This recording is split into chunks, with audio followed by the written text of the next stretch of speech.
Lovers, jumpa lagi kita di Ngopi bareng Mas Ari dari Galeri Pusaka Indonesia.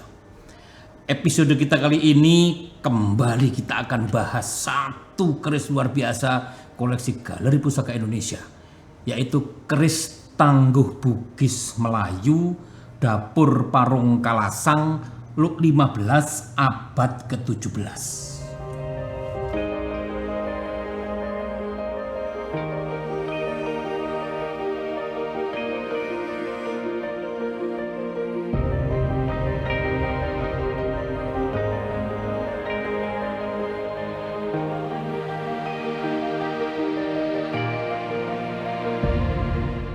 Memelihara anak raja lawan yang ditundukkan bisa memiliki dua outcome.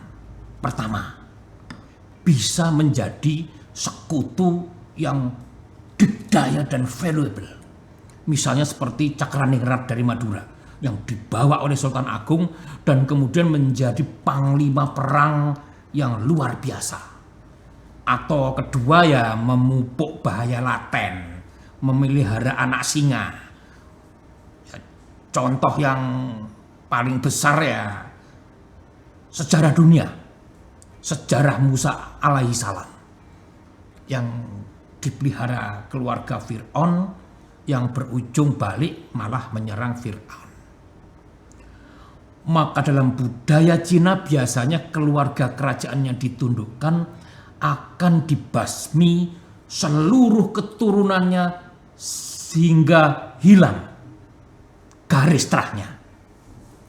Karena memang banyak dalam sejarah penundukan suatu kerajaan, apabila masih ada keturunannya akan menimbulkan petaka di kemudian hari.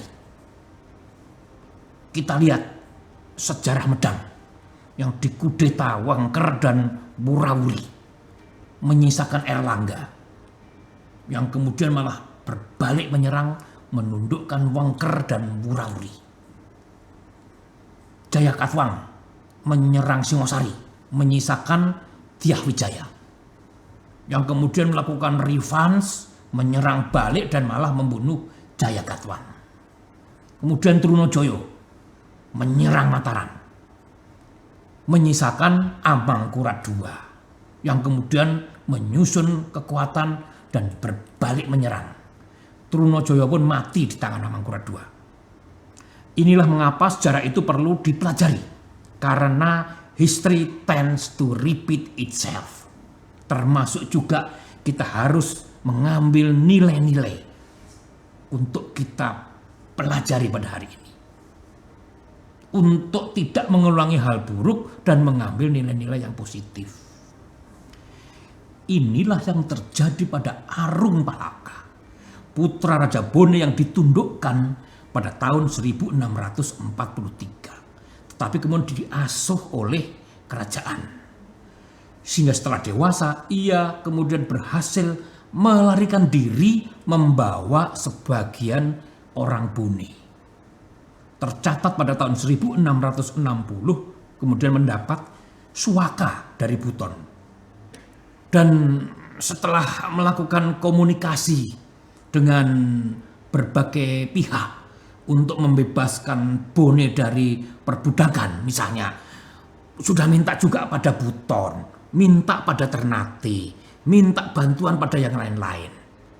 Justru bantuan datang dari sebuah serikat dagang rempah-rempah, yaitu VOC. Inilah yang terjadi. Mungkin VOC pun punya kepentingan, dan pada saat itu tepat dan cocok dengan apa yang menjadi tujuan Arung Palaka. Sehingga Arung Palaka kemudian berangkat ke Batavia pada tahun 1663. Jadi ini apa? Fit in antara dua kepentingan masing-masing.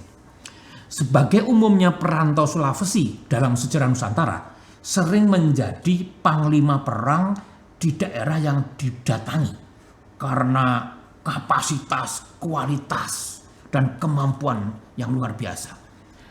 Mungkin stereotipnya seperti itu. Contoh lain misalnya, para Opudaeng yang menjadi pimpinan militer Kesultanan Johor, atau Karaeng Dalesong di Jawa yang membantu pemberontakan Trunojoyo.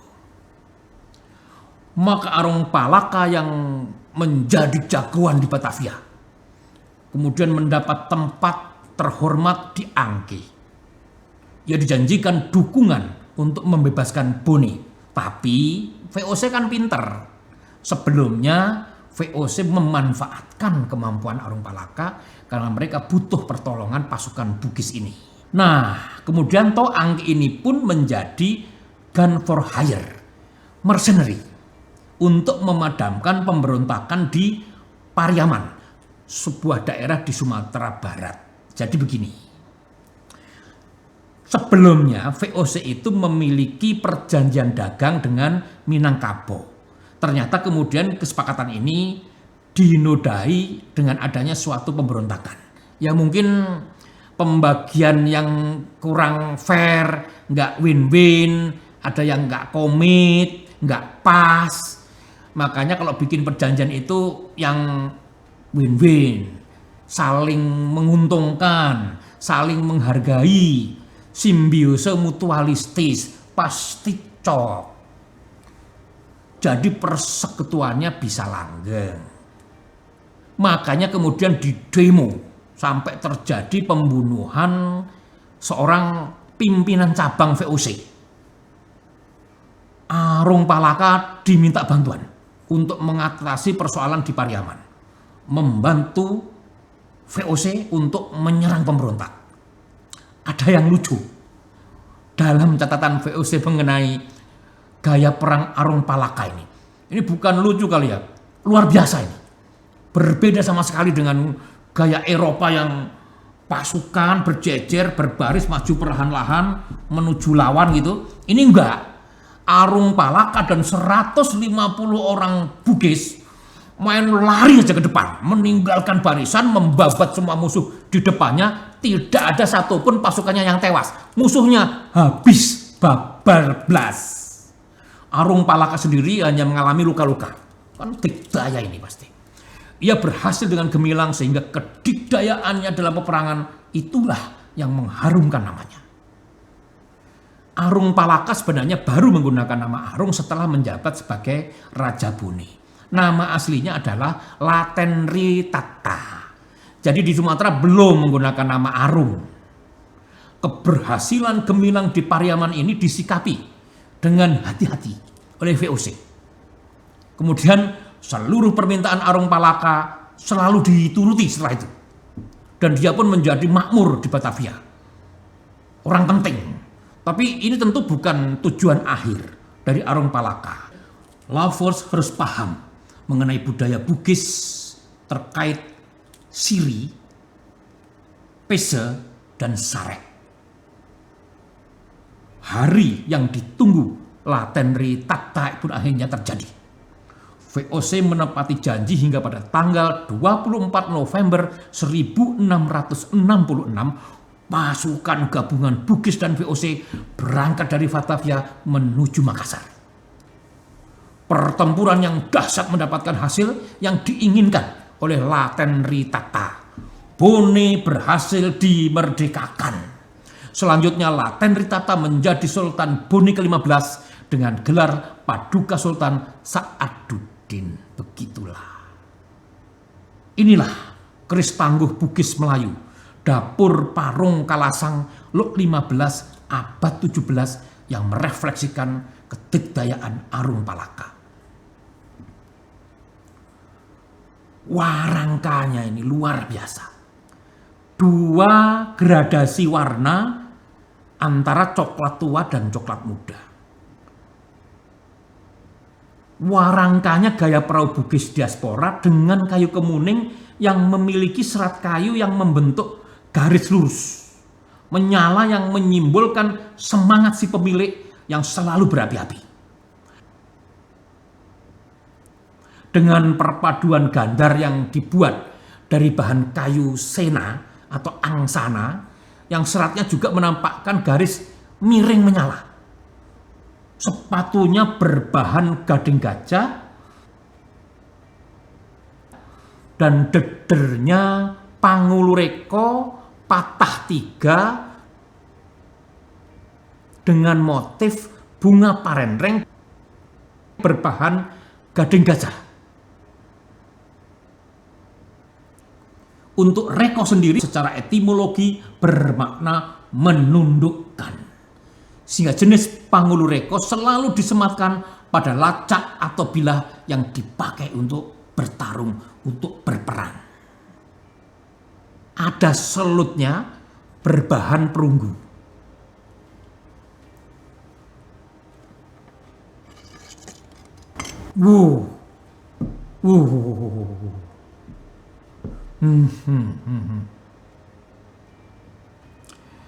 Keris yang kita tampilkan kali ini adalah keris bertangguh Bugis Bone dengan nama dapur Parung Kalasang Berluk 15. Keris yang mempunyai filosofi memberikan kewibawaan yang tinggi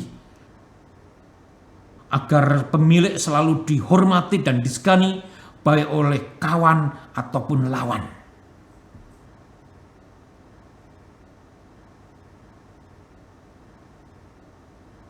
Dalam masyarakat Bugis, keris dengan luk 15 seperti ini diperuntukkan hanya untuk bangsawan keturunan raja. Oleh sebab itu, keris ini dibuat dengan teknik garap yang sangat manis dan simetris pada setiap lekuk, dan di bagian riciannya juga presisi dan menawan.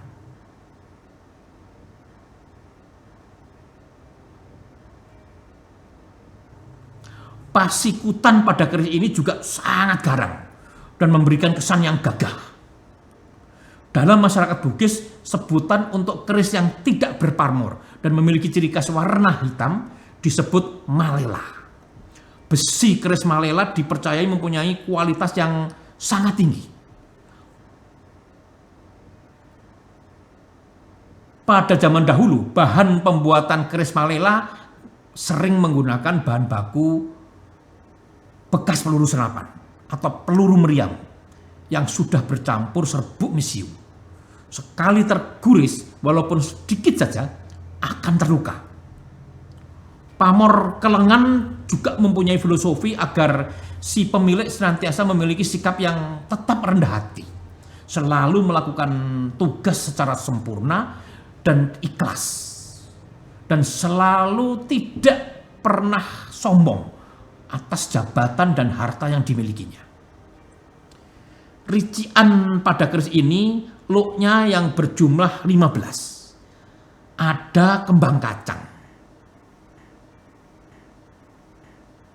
ada jalen, ada lambe gajah,